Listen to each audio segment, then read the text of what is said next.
अगदी जलद व अचूक बातम्यांसाठी पाहत रहा महामीडिया 24 सदैव तत्पर।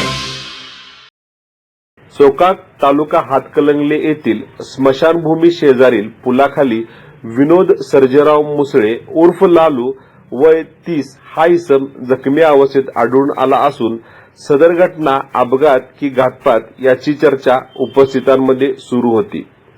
आतिग्रे तालुका हातकणंगले येथील विनोद सर्जेराव मुसळे हा काही कारणासाठी चोकाक येथे आला होता।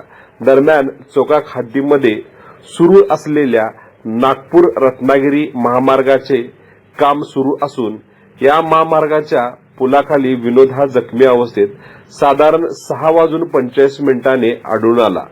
पुलाच्या कामासाठी आलेल्या परप्रांतीय कामगारांनी सदर घटनेची माहिती हातकणंगले पोलीस ठाण्याला दिली।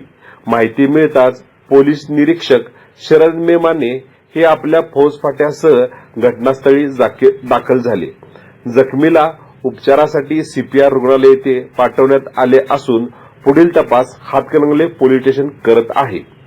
तर मग चला सबस्क्राइब करायला विसरू नका महामीडिया 24 न्यूज चॅनलला। महामीडिया 24 सदैव तत्पर।